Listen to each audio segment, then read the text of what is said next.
Hi, good morning, everyone. Many thanks for joining us for this morning's webinar hosted by Clarkslegal, Forbury Investment Network, and Kreston Reeves. My name is Zafar. I'm a manager at the Forbury Investment Network, and I am delighted to be your chair today. Today's webinar is the fourth in a series where we've been exploring various forms of funding and finance throughout the business lifecycle. We had our first three webinars focusing on angel investing, venture capital investing, and selling your business. If you didn't get a chance to join us for those, do head over to the Clarkslegal website where you can get access. Today we're exploring the topic of exiting your business via a solvent winding up, otherwise known as a solvent liquidation. We're joined by two experts who have very kindly agreed to part with some of their wisdom and knowledge for us on this topic. The first is Stuart Mullins, who's a corporate partner at Clarkslegal. Stuart provides advice and support on all aspects of corporate and business law, from startups to owner-managed businesses and international clients across a range of sectors. Stuart is going to talk us through what to consider ahead of plunging into a solvent winding up. We're also joined by James Hopkirk. James is a restructuring director at Kreston Reeves. James specializes in corporate restructuring and tax planning and has dealt with a wide variety of solvent and insolvent situations. James is going to talk us through how a solvent liquidation actually works in practice. Before we kick off, just a couple of housekeeping points. If you do have any questions, please use the chat function. And I'll make sure that they are directed to the appropriate expert. We will deal with questions after Stuart's and James's presentations. So without further ado, over to you, Stuart. Thank you, Zafar. Thank you for that introduction, and good morning, everyone. And thank you for joining us today. Before we look into the sort of detail and process involved around members voluntary liquidation, I'll just highlight on the next slide the sorts of areas that I'll cover off. Generally, in terms of the legal process, it's really important when considering an MVL to plan ahead.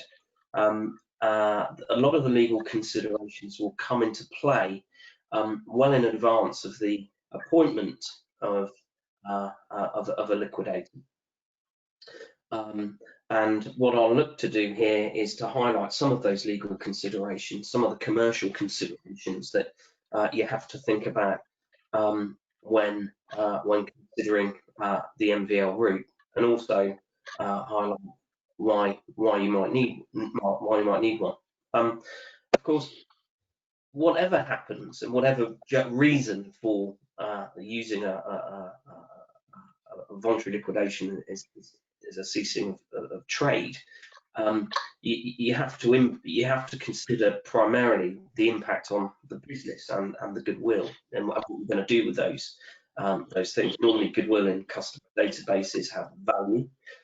So are you going to realise that value by trying to sell them? And if so, who are you going to talk to about those things? Normally, you would want to dispose of those well in advance of the liquidation, because if you don't, for every day or week that goes by when the company ceases to trade, that goodwill will be eroded. And of course, the moment you decide to start talking to people about the disposal of goodwill and customer databases, that then has an impact on business. Word gets out. Okay, so on the next slide, I'm just going to go through why one might consider a members voluntary liquidation. In the context of this webinar, we're talking about ceasing to trade, the business owners getting to a point where they want to wind down the company, but it can be used or as a means to conclude the operations by virtue of or for the reason of a number of events: simple retirement, the unexpected death of a founder or fundamental shareholder, is a reason. It may well be that following a falling out or irrevocable dispute of shareholders, that it's a remedy that's considered and used for the cessation of trade. One would hope that in the event of dispute or death, that the company has the benefit of a well-drafted shareholders agreement, which may promise and offer some form of relief before proceeding straight through to a dissolution. And of course, another example is general group structures and the reorganisation of groups, transferring of assets, movements in and around groups for a number of reasons can also be a motive for exploring a members voluntary liquidation. So moving on to the next slide. Why should I consider a members voluntary liquidation when there's a dissolution or strike-off process at Companies House? Why incur the fees and expense? That's a good point. The Companies House strike-off process enables you to pass a resolution, notify Companies House on prescribed pro forma that you wish to cease to trade, and then the process commences. The problem is, of course, is that you don't have the certainty of knowing exactly when that strike-off or dissolution will conclude, and therefore it may well be that it occurs well before you've dealt adequately with paying off the debts, calling in the assets, and distributing the assets out. So the danger, of course, is that assets get trapped in a dissolved company, and that means they become something called bona vacantia, property vacant of ownership. It's very early for a bit of Latin, but as a lawyer, I have to use it wherever possible. The issue is that if you have cash or property that hasn't been dealt with before a company's been dissolved, that it vests in accordance with some very old rules with the Crown and becomes the responsibility of the Treasury solicitor. That then means that in order for you to take control of those assets back, you have to make applications to the Treasury solicitor and ultimately to court, and you have to pay fees and things of the Treasury solicitor to do that. And quite often you might have to think about how you go about reinstating the company in order to create the entity to then deal properly with the asset. With a members voluntary liquidation, the great thing is you have other professionals looking at this who have been through the process, can flag to you the sorts of the things and issues that you should consider well in advance.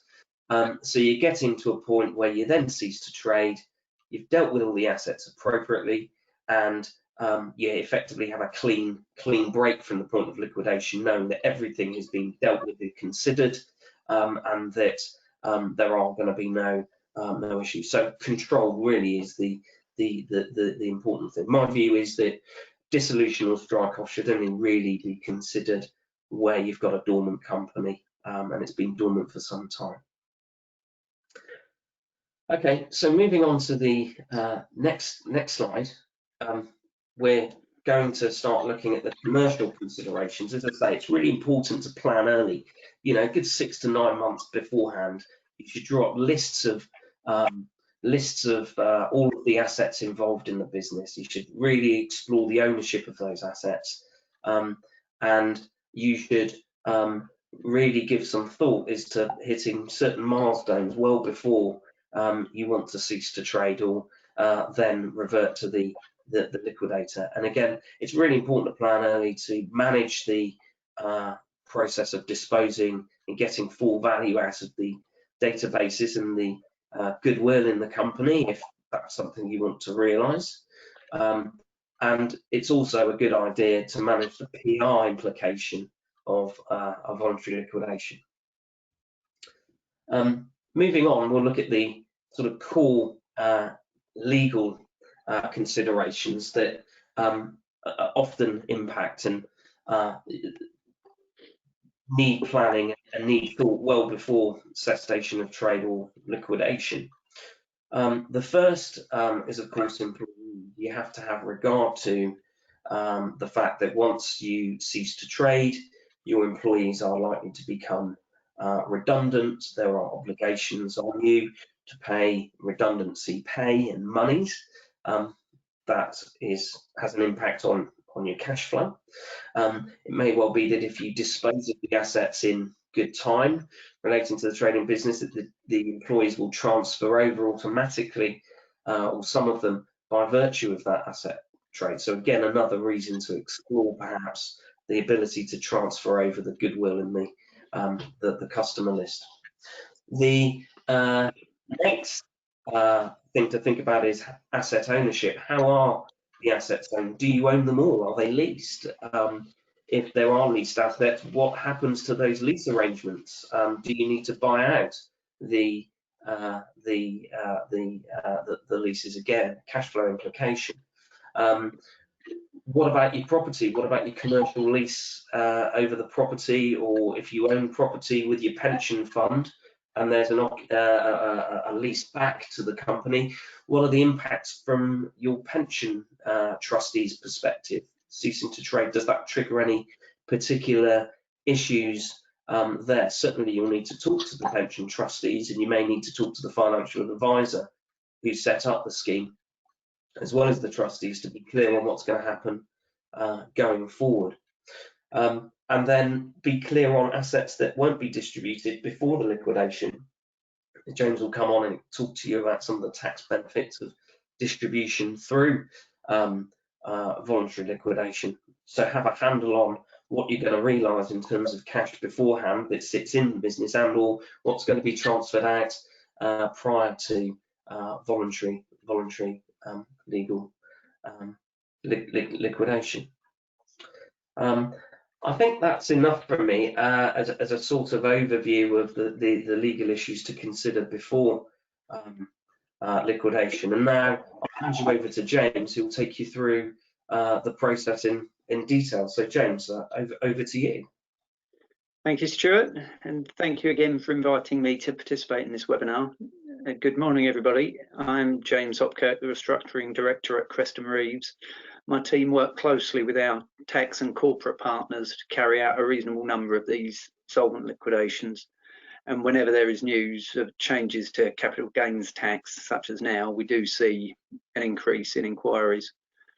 The procedure has become a common mainstream option for business owners wishing to exit. So on to the first slide. The first point to stress is that a Members Voluntary Liquidation, or MVL as I'll call it commonly, is a solvent liquidation. The directors will be required to swear a declaration of solvency in front of a solicitor, which forms the cornerstone of the liquidation. That states that the company will be able to pay all of its debts within 12 months.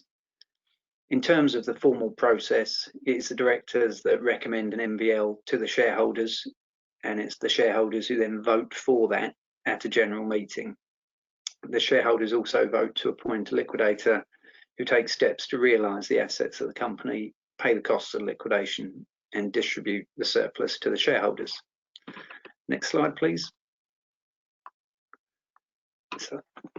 So whilst I do not provide tax advice myself, I recognise that the tax benefits of doing an MVL are often the key factor in clients choosing this route. Dividends are usually classed as income and can therefore attract tax rates of up to 38%. In contrast, distributions in an MVL will usually attract capital treatment, which means at current rates, the shareholder will be taxed at 20%. So just to illustrate that, if a shareholder had £500,000 to extract, an MVL might provide a saving of £90,000 without even considering entrepreneurs relief, which we'll cover on the next slide. The capital treatment is subject to anti-avoidance rules, and the recipient cannot carry on a similar trade within 2 years of receiving the relevant distributions. So, for example, if someone has spent this year manufacturing face masks and now wish to cash in, they may wish to see how the vaccine goes before doing so, just in case there is further demand in the new year. Next slide, please. So Moreover, shareholders who fit additional criteria may benefit from entrepreneurs' relief, which can bring the rate of tax down to 10%. That is subject to a lifetime cap of £1 million worth of distributions.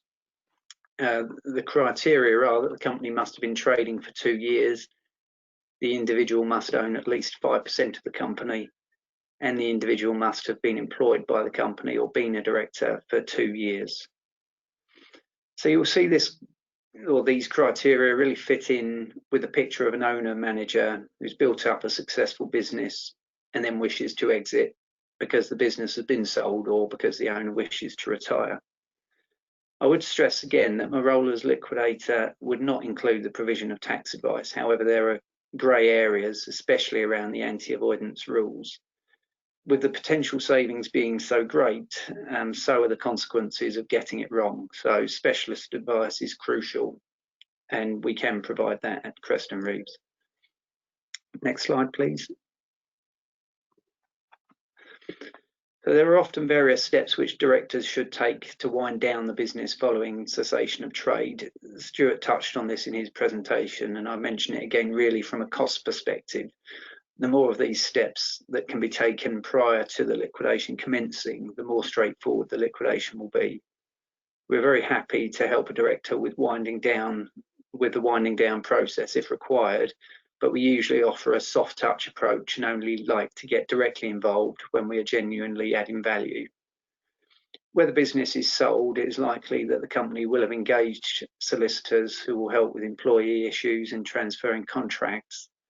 But this can be a little bit more troublesome if the company is simply winding down, and it may be necessary to seek further advice during the tidying up process. It's important that directors are aware of potential liabilities arising from the termination of contracts. For example, I've seen an instance where it was going to cost the company thousands of pounds to end a contract relating to its telecoms equipment. And it may not be possible to avoid those liabilities, but it's certainly vital that directors know that they are coming. Next slide, please. So I like to be able to do an MVL for a fixed price, which I'll agree with a client at the outset. The final accounts and balance sheet really dictate the strategy which a liquidator will need to take. So the simpler it is, the more confidence the liquidator will have in the level of work that they will be required. The simplest MVLs will have just cash as an asset and no liabilities by the time the liquidation commences. But a couple of common matters that do arise are corporation tax. So HMRC will expect to see a final tax return for the period right up to the date of liquidation, but for practical reasons, the return isn't actually finalised and submitted until after the liquidation. However, it's important that the tax is paid prior to the liquidation because of HMRC's right to claim interest, even if the usual due date hasn't been passed. We'll therefore work with the company accountant and directors to calculate a provision for tax and get this paid prior to the commencement of the MVL. Another thing that comes up, which Stuart touched upon, is distributions in specie. So if a company owns a property, for example, or if a connected company owes a sum of money, these are examples of assets that could be distributed in specie to the shareholders. That means the property is transferred as it is, or the connected party debt is assigned to the shareholder rather than paid in money. In example of intercompany debts, this can be a very beneficial strategy from a cash flow perspective. If the connected party does not want to physically pay the funds, we will often have discussions about, if the connected party does want to physically pay the funds, we can have discussions about the timing and mechanics of payments to ensure the funds aren't held within the liquidation for longer than needed. Director loans are something else that come up regularly. They arise where directors have extracted cash from a business and it's recorded as a director loan rather than dividends as an interim measure. That might leave the final balance sheet with an entry showing a sum of money due to the company by the director. Again, we can often deal with this by using a distribution in specie to avoid the need for a physical repayment of the funds extracted, while still legitimately classing the payments as distributions from the liquidation. That would allow them to be treated as a return of capital rather than dividends, so that the full tax benefits can be gained. If a company has previously paid Section 455 tax in relation to the overdrawn director loan, that tax can be reclaimed once the liquidator has dealt with the director loan. The liquidation automatically starts a new accounting period, and because of how the tax is reclaimed, it can take up to a year and 9 months in some cases for those to be repaid by HMRC, but will have freedom and flexibility to leave the liquidation open so that that is mopped up in due course. Next slide, please. It takes us on to the more procedural matters. Often my clients are owner-managed businesses, so the directors and shareholders are the same group of people. However, there is a formal procedure to follow, and there are different duties and responsibilities when acting as a director or alternatively as a shareholder. At a board meeting, the majority of directors sign a declaration of solvency. I should mention that there is potential for criminal liability if the declaration turns out to be false and the directors didn't have reasonable grounds for believing it to be true. That again is another reason why I'll be working closely with the other professional advisors to ensure that the final accounts reflect the full picture. The directors also resolved to convene a general meeting of shareholders to consider the winding up and nominate a director to chair that meeting. Next slide, please. If we have an owner-managed business, it's very common for the general meeting to be held on the same day as the board meeting. I'll work with the directors to ensure that any proxy votes and short notice consents are lined up in advance. If there are more shareholders, the general meeting will be held with the usual notice period, but the resolutions must be passed within 5 weeks of the declaration of solvency being sworn. The shareholders vote to wind up the company, to appoint a liquidator, to allow a liquidator to make distributions in specie, and to approve the liquidator's remuneration. Next slide, please.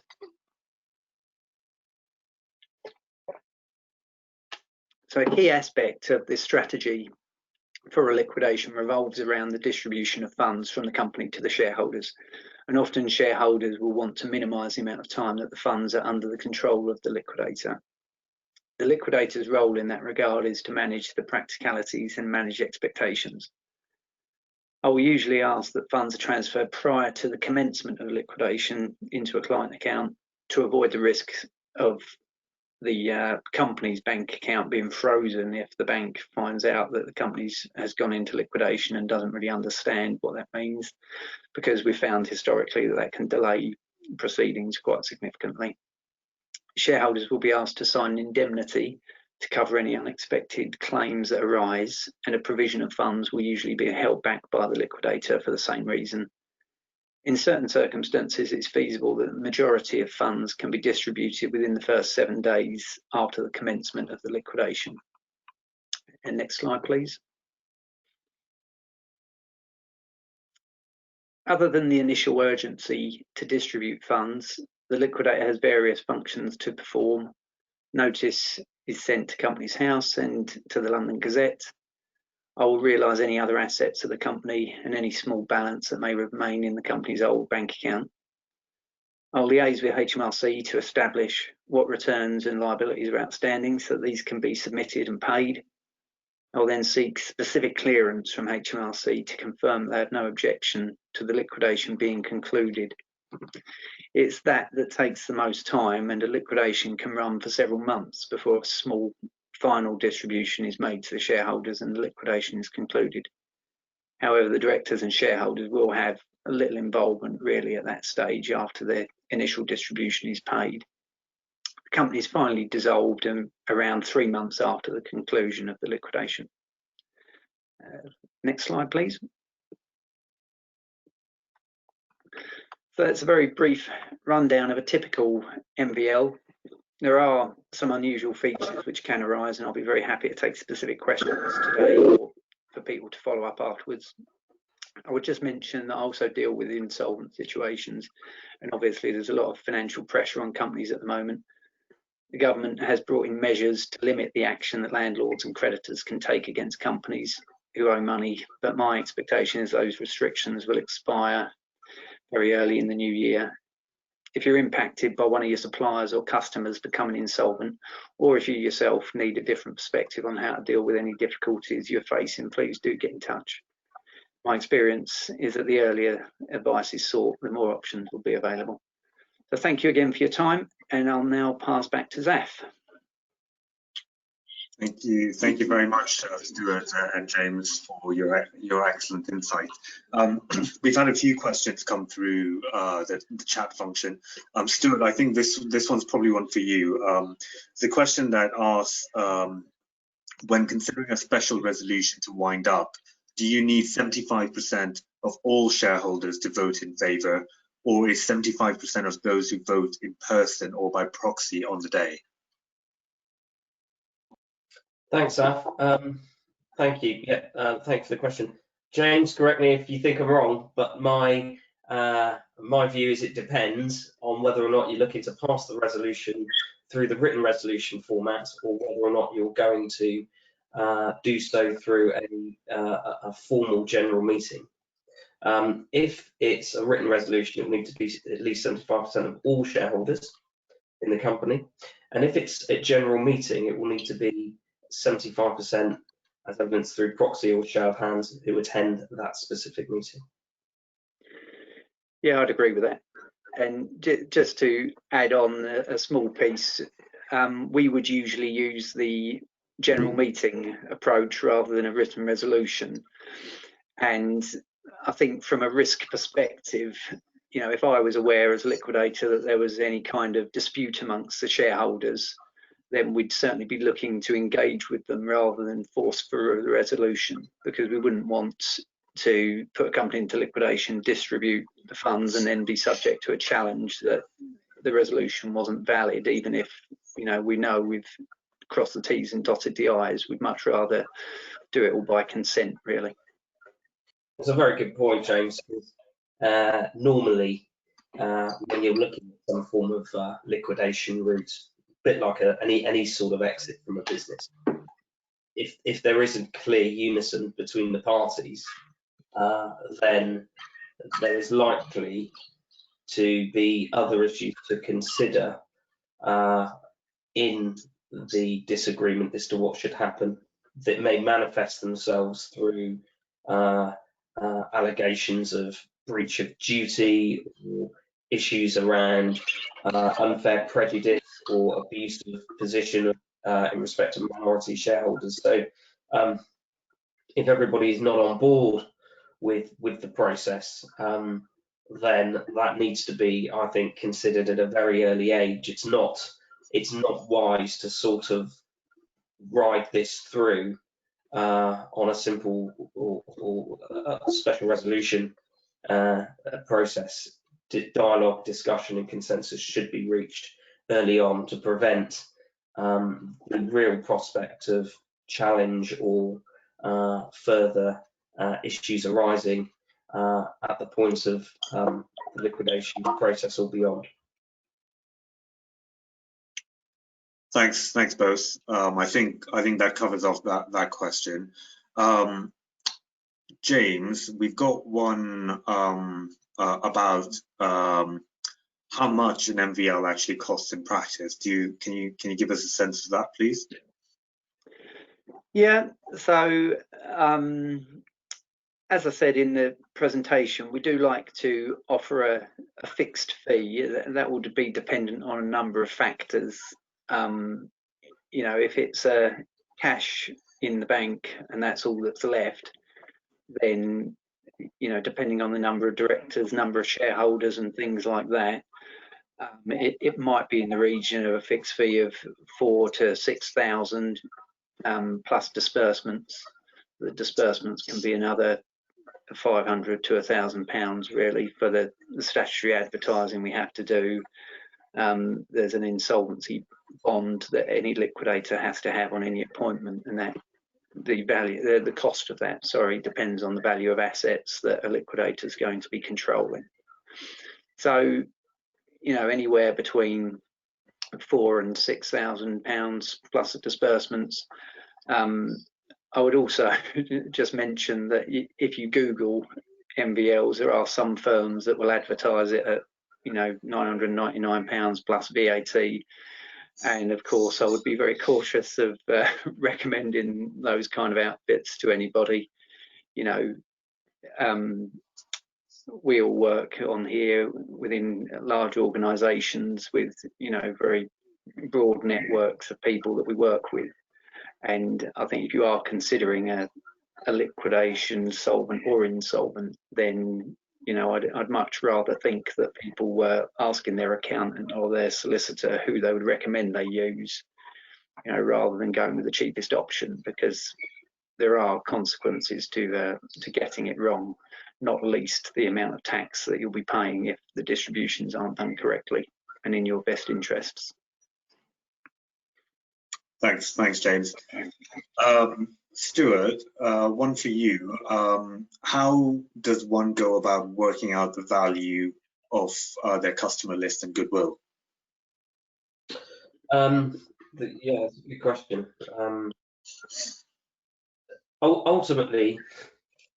Ultimately, business assets are really worth what somebody is prepared to pay for them. So the first thing is to identify within your network of competitors or within your network of professional advisors, such as bankers, lawyers, and accountants, who may be worth having a discussion with. And certainly the accountants will be best placed to come up with an initial figure reference to revenue streams and profitability. That businesses are ultimately valued on EBITDA multiples or levels of profitability, cash generation. So what you do need to be careful of, though, is before you start having those conversations, is ensuring that you've got appropriate non-disclosure agreements or confidentiality agreements in place that will then enable you to go and have those conversations with some degree of protection. And I emphasize the word some, because the moment that you start talking to those beyond your professional advisors, word will get out within the marketplace pretty quickly, and that could start to devalue your goodwill if your competitors are sort of spreading the word that you're going to call it a day or the business is coming to an end. The reality with non-disclosure agreements, confidentiality agreements, is they're very expensive to go and enforce in court. So they're not 100% guaranteed to protect the position, but they're the best you can do. So be careful, but be under no illusion that the moment you start talking to people within your organisation or beyond, that the business is coming to an end, the time is running on the value of that asset base and goodwill.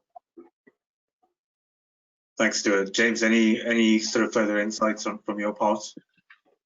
Yeah, I mean, from my experience in dealing with insolvent companies more, which is more where I'm involved in selling businesses. I mean, we have a system where, you know, we have an accelerated process really to get an idea from the market. As Stuart said, the real acid test is, you know, what's somebody going to pay for it, and you don't know that until you've asked people who might be interested. So we would work very closely with our corporate finance team to draw up a list of, you know, prospective purchasers, mix of trade and, you know, finance type of people. We then put together a very brief flyer on a anonymous basis, send that out to the targets, and basically say to them, if you're interested in doing some due diligence on this, you know, we'll send a non-disclosure agreement, as Stuart says, and then put together a data room or something like that with the accounts and customer information and things like that. So, you know, we can do that process in a couple of weeks if we need to, just to really root out if there are going to be some serious potential purchasers that the owners might want to work with, and see if a deal can be done. And, you know, a lot of the work I do in the solvent situations is illustrating outcomes of wind down the business without selling it, and what would that mean to the shareholders' return compared to, you know, what happens if we do manage to sell it for, you know, £1 million and we pay the, you know, the costs of doing that transition, and, you know, factor in the fact that it might save a lot of redundancy, it might save termination charges, it might save claims from a landlord, you know, and just mapping out what the two options look like to see, you know, what's available for people. Thanks, James. We've got another question, I think, for you, James. It's been asked what the consequences are for directors if an unexpected claim arose and if there wasn't enough money to pay paid in full. Yeah. So the first question I would ask if that happened is, have I already distributed money to the shareholders, which has created that shortfall? And if that's the case, then that's where the indemnity comes in, and I'd be saying to the shareholders, look, unfortunately, we didn't know about this, but we need you to repay some of the funds so that we can discharge the liability, because obviously the shareholders are only entitled to the surplus assets after the costs. If they can't repay it, or if, you know, the company didn't have enough money in the first place, and then the first obligation I'd have as a liquidator would be to take steps to convert the process into a creditor's voluntary liquidation. So that's an insolvent liquidation, and then new duties kick in for the liquidator, mainly around sort of investigations. And in any insolvent process, a liquidator has to have a look at the conduct of the affairs of the company and the conduct of the directors to establish if there's been any wrongdoing, and the liquidator will make a report to the Secretary of State for Trade and Industry regarding that conduct, and then the Secretary of State will consider whether any disqualification proceedings are, you know, appropriate in this case, depending on the severity of the misconduct. Now, I've seen in the past some very sort of spurious or random claims arise that directors just, you know, would never have known were going to come out of the woodwork, and, you know, there's no immediate harsh penalty for that. You know, it can go into liquidation, as any number of companies do go into insolvent liquidation through no real fault of any one individual or any one action. So I'm not saying that directors will automatically be disqualified, but if they've, you know, perhaps knew this was in the pipeline and chose not to tell the liquidator about it and allowed funds to be distributed to shareholders, then I'd think that would be looked upon a lot more harshly, and directors might be looking at some disqualification proceedings. Thanks, James. That's very helpful. We've got a question on the disadvantages of using a striking off process. Either Stuart or James. Yeah, so the disadvantages of using a striking off process. So Stuart touched upon the issues of bona vacantia, and you certainly don't want an asset stuck with a dissolved company, because it is a pain to access it and it can be very expensive to access it.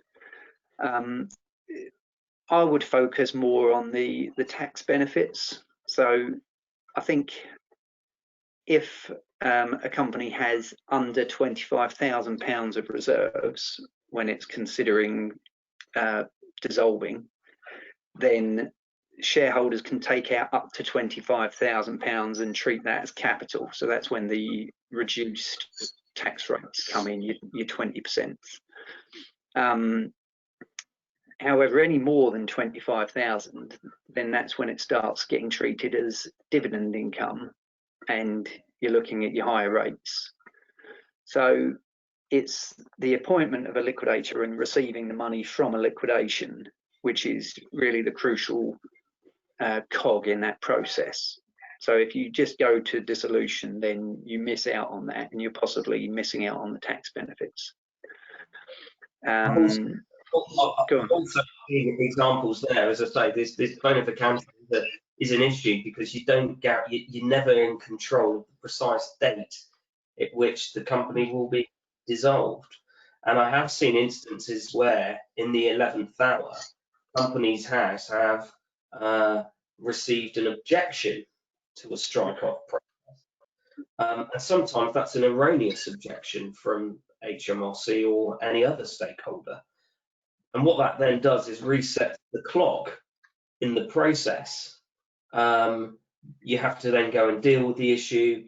Even if it's an error, you have to go and explore that. You then have to go and get acceptance of the error, and then go back to Companies House and resurrect the process. And that can take months and months and months. So I think when you look at your duties and obligations as an officer of a company, to be in control, to ensure that you're acting in the best interest of everybody involved, I think if you have a business that's traded, simply relying on strike-off does give you some exposure in terms of outstanding issues which aren't great from a governance perspective. I think if you do go through the MVL route, as I said earlier in the slides, that having that clean break is a lot more organised and a systematic approach to a wind down, which can only reflect well on your conduct. And just very briefly to add to that, a part of the liquidation process, builds in a formal process for inviting creditors to submit claims. So, as Stuart says, if a company has traded, then you really don't know where claims could come from, and a liquidator will advertise in the London Gazette, which is seen legally as notice to the world to submit claims. And it's that kind of formal legal process that the directors who choose a liquidation rather than a striking off are signing up to, just so that they can point, if ever required to, that they were taking every reasonable step to wind down the business properly, rather than just take a chance on a strike off. That's my perspective. Thanks both.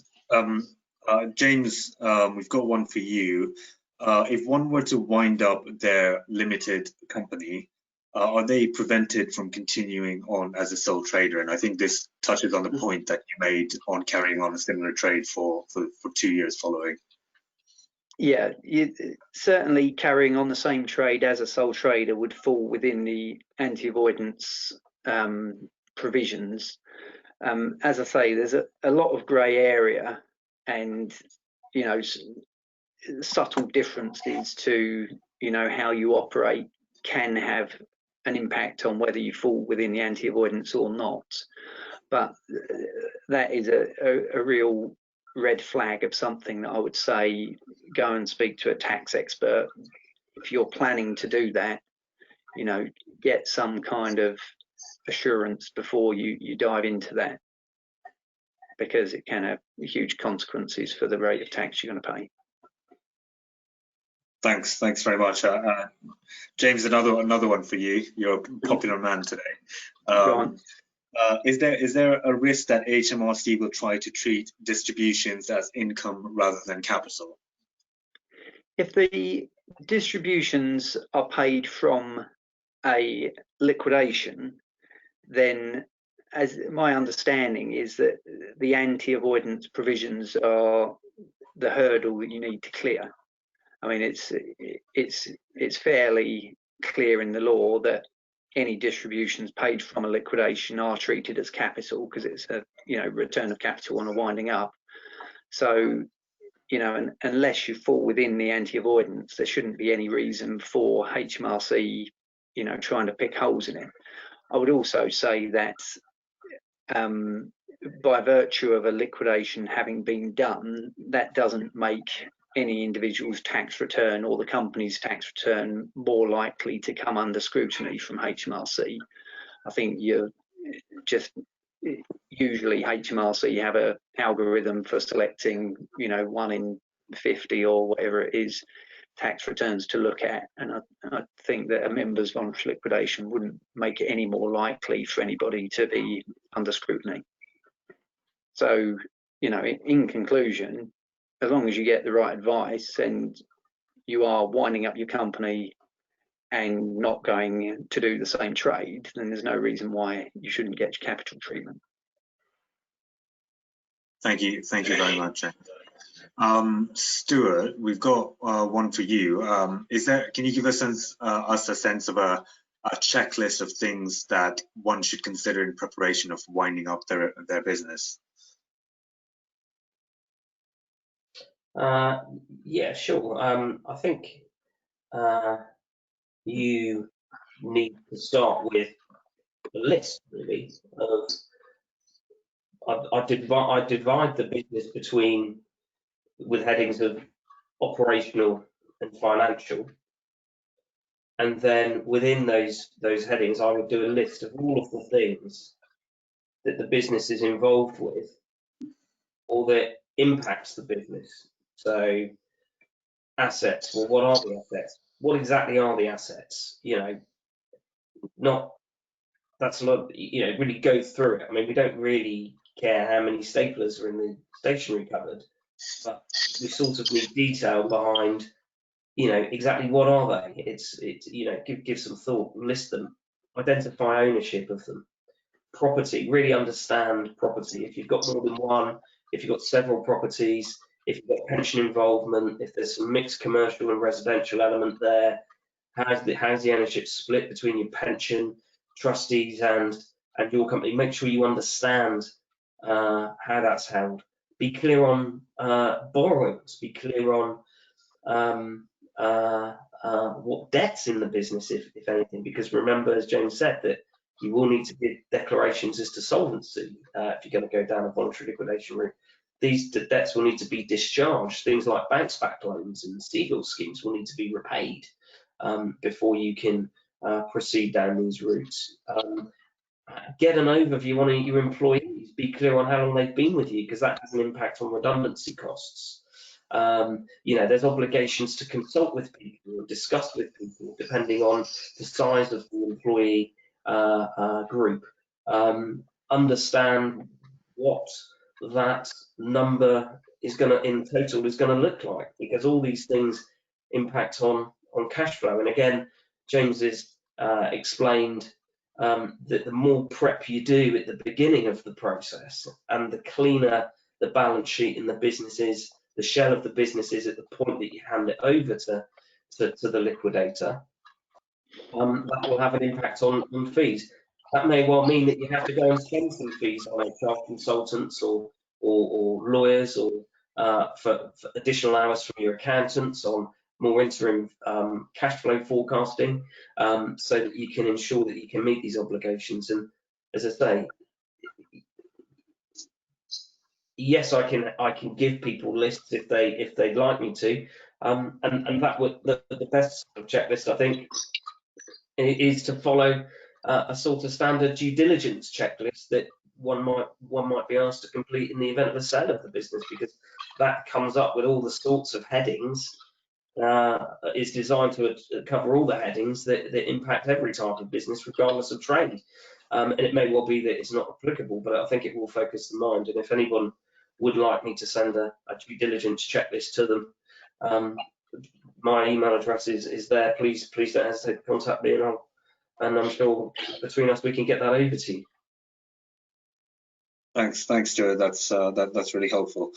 I think we've dealt with all the questions that have come through from the audience, so it's probably a good time for us to consider wrapping things up. Thanks very much to you, Stuart, and James for joining us today and for providing us with some excellent insights on how this whole process actually works in practice as a potential route to exiting your business. So it's been great. I hope everyone in the audience found it helpful. We had some interesting questions come through, so I think and I hope that you did find it insightful. I think you know, if you've got any other sort of questions or thoughts post webinar, please feel free to get in touch with any of us. You know, we're always up for a chat, and our contact details are up on the screen, so please feel free to reach out. This is the last webinar that we're doing for our investment webinar series for the year. But please do follow us on social media and LinkedIn. We will be putting out more information on our webinars in 2021. So I think that's it from us. Stay safe, happy holidays, and we look forward to seeing everyone next year. Bye from myself, James and Stuart. Take care. Yeah. Bye.